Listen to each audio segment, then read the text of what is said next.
we know people in our circle, you and I both know, who are like accelerationists, who think that like things getting really fucked up is somehow radicalizing for people.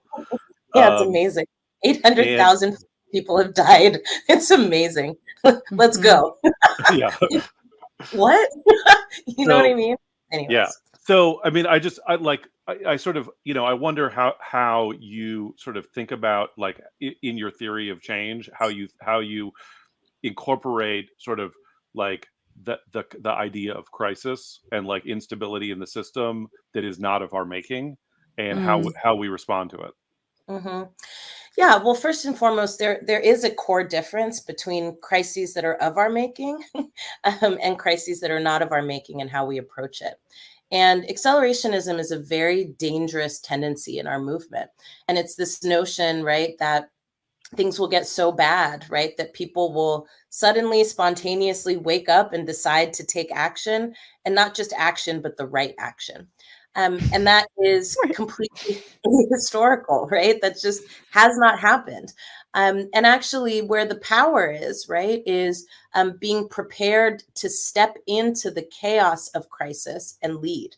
And in order to do that, right, we have to really be focused on what are the alternatives that we're trying to build?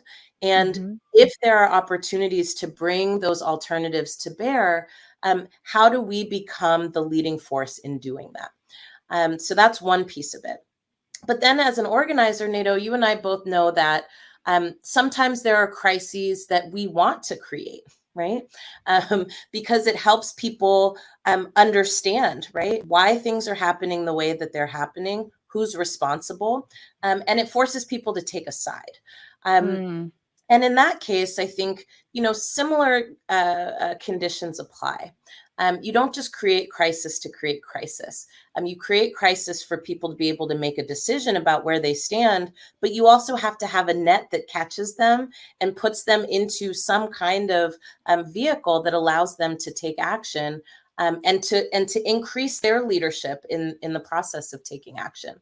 So I worry a lot, right, um, that we don't have a sober assessment of power and how we build it and how much we've built thus far, where we are actually powerful and where we have a lot of work to do. And that's really why I wrote this book. This book was intended to get us to think about, right, how we think change happens, who we think needs to be a part of change, and how we might sharpen or refine our own practice to be better change makers and change agents. I want to just say that briefly, when it comes to galvanizing moments and like bringing new people into the fold, and like I'm like, I have been reading Nelson Mandela's autobiography for a long time, but like I'm making some headway now. It's long, it's so That's good, Long Walk to Freedom. But he talks about like long, how the long read to ANC, freedom. yeah, Yeah, more no. like long read, my God. Um, he talks about like how the ANC, once they started doing actions, their numbers and ranks grew like exponentially.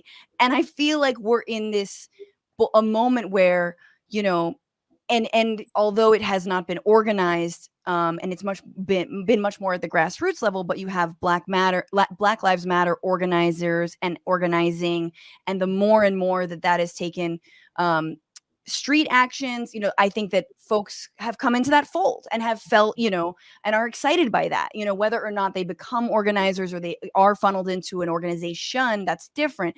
But then I look at January 6th, I'm like, yeah, they're doing actions too. Like they are recruiting off of these actions.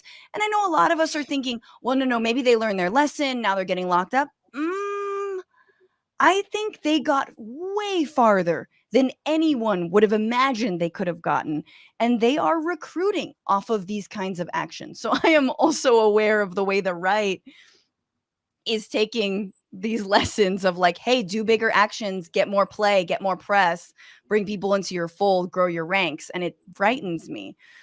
It's scary. I mean, and they're also doing an incredible job, right, of finding people who are looking for answers as to why their lives are not what they want it to be. and they're giving them answers, and then they're giving them ways to take action around those answers. Yeah. You know, it's so interesting. Like when I watched all of this unfold, I was still on a high from the day before, right? The 2 days prior was my Yes. 40th birthday, which I spent in quarantine. And then the following day, right, was January 5th, when we had those momentous victories. And January 6th, I was still kind of cruising, and I was getting text messages about, go turn on the TV. White people are turning up at the Capitol. I'm thinking it's like, you know, the right's version of like a move on protest. But what I saw was actually shocking. And it wasn't that they were turning up that was shocking. It was the delayed response of everybody else, right? Thinking that they were going to be safe in there, thinking that it was just a rally. Even though apparently we've come to find out, right, that there were warnings leading all the way up into this moment, that there were Congress people who were involved in, you know, helping to plan it, helping to scope out the Capitol, helping to let people know where things were.